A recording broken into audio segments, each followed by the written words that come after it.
Hi guys, Trump blinked.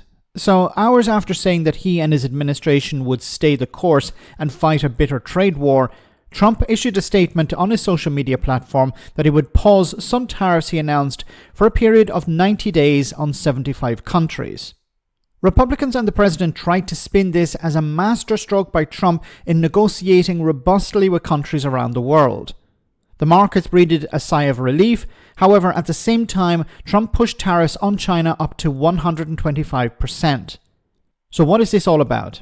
Sorry, Bassett, can you explain more of the decision making on what feels like a reversal here? I mean, just these went into effect less than 15 hours ago, these tariffs. Why the pause now? What led to that? No. Again, President Trump created maximum negotiating leverage for himself, and which tariffs went into effect 15 hours ago? The ones that we have lowered went into effect a week ago. They were announced a week ago, and we have just been overwhelmed by the response from mostly our allies who want to come and negotiate in good faith. So. Okay, I don't believe that for a second, because if this was about negotiations, then wouldn't he remove tariffs country by country and not pause them for 90 days for 75 countries and then negotiate? What was the point in imposing the tariff in the first place? Now, I'll get to in a moment why I think he did actually do that, but it was not about negotiating with countries to deal with trade between them and the US. I think this is more about China. Now, it seems another reason why this has happened, according to some reports, is, well, US bonds were being dumped. And this scared the hell out of Donald Trump and people around him.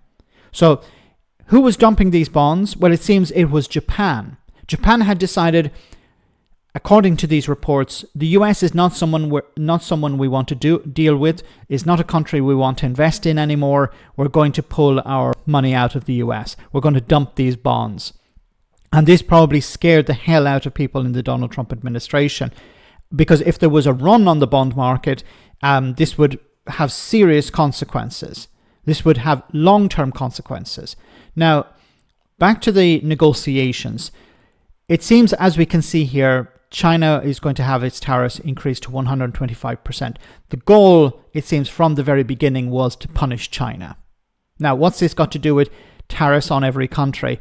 Well, it's possible that what Trump was doing is he was imposing tariffs on everyone to get them to the table and convince them to stop trading with China. This is a narrative that I've been hearing online a lot from Trump supporters. The countries around the world need to unite around Donald Trump against China. China is the problem. For them, China is the enemy. So it makes sense from a certain point of view to convince countries, you strong-arm them into backing the United States position or trading more with the United States. Now, this may work with some countries, but huge blocs like the European Union or countries like Japan are not going to go down that road, because Donald Trump is not somebody you can actually deal with.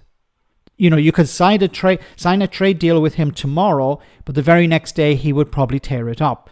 So this is not like dealing with a normal country. This is not like dealing with a normal president, somebody you cannot trade with, or you cannot have a normal trading relationship with.